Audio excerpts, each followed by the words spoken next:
जी हाँ दोस्तों, ओम। आज हम लोग जानेंगे कि मोटापा को कैसे कम किया जा सकता है, मोटापा से कैसे आप मुक्ति पा सकते हैं और मोटापा को कैसे आप योगा के माध्यम से, एक्सरसाइज के माध्यम से किस तरह से कम कर सकते हैं और किस तरह से मोटापा पे आप काबू पा सकते हैं कि मोटापा को बढ़ने ना दे सके।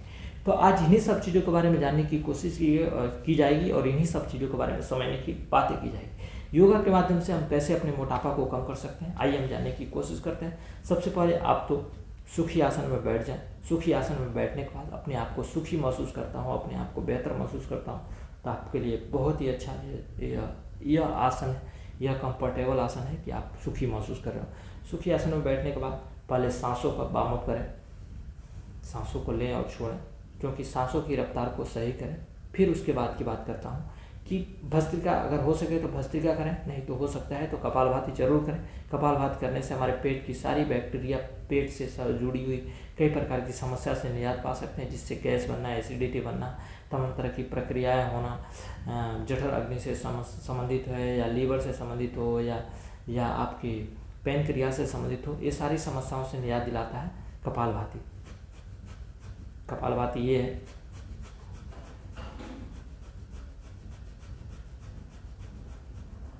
फिर कपालभाति करने के बाद आप सीधा सा, कपालभाति करने के बाद आप कुछ समय अपने आप को रोकें, अपने आप को थोड़ी समय रोकें। रोकने के बाद आप सीधा सा आप कर सकते हैं बटरासन।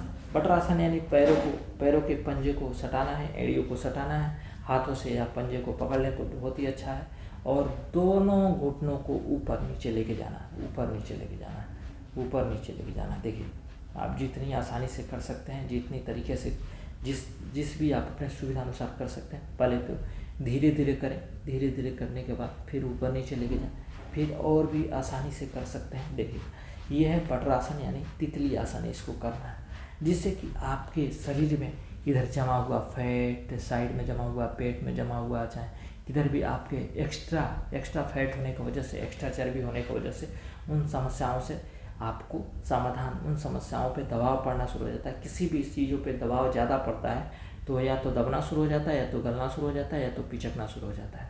तो ये होता है। तो इस तरह से हम अपने पेट पे, इसी तरह से अपने मोटापा पे दबाव देना है, जिसके वजह से वो दबना शुरू हो जाए, ख़त्म होना शुरू हो जाए, पिघलना शुरू हो जाए या पिचकना शुरू हो जाए।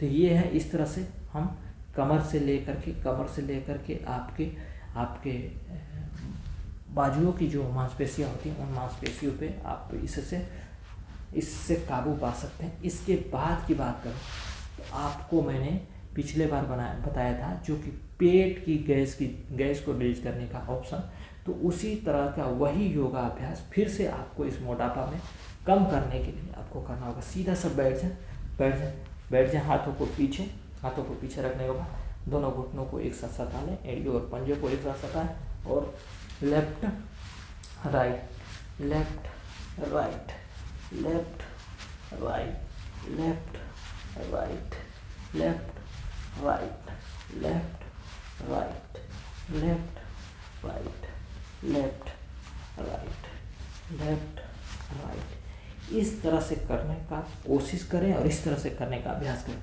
जब इस तरह से करते हैं ना, तो आपके पेट पे देखिए प्रेशर पड़ता है, दबाव पड़ता है, जिसके वजह से पेट की सारी समस्याओं से, पेट से होने वाली परेशानियों से निजात पा सकते हैं, मोटापा से निजात पा सकते हैं। तो इस तरह का योगाभ्यास जो आपके पेट को दर्द की किसी भी समस्याओं से निजात दिलाता है, दर्द की किसी भी समस्याओं से आपको लाभ दिलाता है, दर्द की किसी भी परेशानियों से आपको लाभ देता है। तो इस तरह से आपके